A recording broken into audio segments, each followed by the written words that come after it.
So now we're going to talk about variables and how to use them. So think about this. If I started talking about Steve and how he said that the car is red, that doesn't make sense to you without context. You don't know who Steve is. You don't know what this car is he's talking about, or why it's red, or why that matters. So the Java is the same way. We need to declare a variable before we can start using it. So I'm going to write a comment here. So declaring a variable. This follows the format. We need to specify the data type. So if we go to our paint document over here, these are all our primitive data types, or at least it's most of them. There's a couple I left out that are just very unimportant. And let's say we wanted to specify a string here. So we would say string, and then after the data type, we need to give it a name. So in this case, we're going to call it foo, and then after the name, you put a semicolon, just like that. So this is our declaration of a string type variable called foo. Now if you notice, we're getting a little yellow underline, so if we hover over this, it says that the value of the local variable foo is not used. And you'll get this sometimes, or something similar. But this yellow underline just means it's a warning. So it's saying, hey, you have some code here that you may not realize it's probably not doing what you'd expect it to do, or like maybe you're hoping that foo does something but it doesn't. So it's just trying to keep an eye out for you. But the yellow underline it never says that your code won't work. It's just trying to give you a helpful tip. Okay, so now we've declared a string type variable called foo. But we need to do something with it, because right now there's no value stored here. And actually, if you tried to print out, if we did sysout foo, just like that, we get an error here because it says the local variable foo may not have been initialized. So this is another error you might get quite a bit. And now this is an actual error. If you notice, it has the red underline, and there's a red block here, and then there's this right over here that says the same thing. So how do we initialize? What does that mean? So I'll write that on its own line. So initializing a variable. I think I spelled that wrong. Let me just retype it. There we go. So initializing a variable. This follows the format. We need to say the name of the variable that we're initializing. Then we need an equal sign. Then we need to give it a value.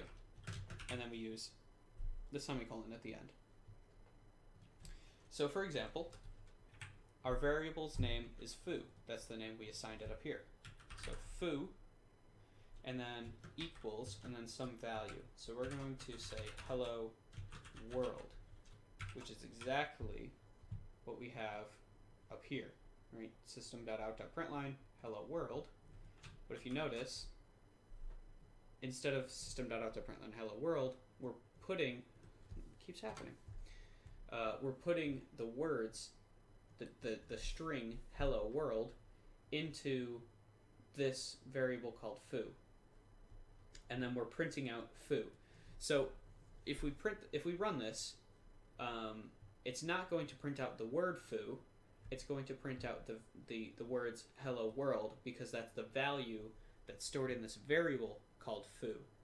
So if we run this, and if you run a program without saving it, you'll get this dialog box.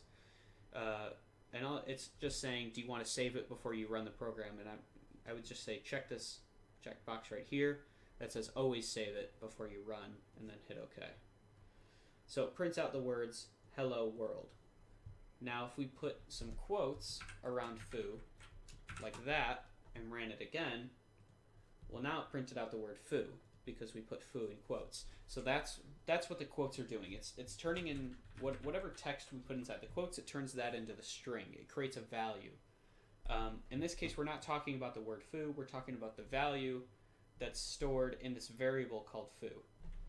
Another thing that Eclipse does that's very helpful, if you highlight this word, every other instance of foo is highlighted. So it shows you exactly what you're referencing by saying foo. Okay, so now let's try declaring and initializing an int type variable. So if we follow the format, okay, the data type. So the data type is int. And let's give it the name bar. And here we're actually going to do something a little different. We're going to declare and initialize this variable on the same line. So we're going to say int bar equals 5.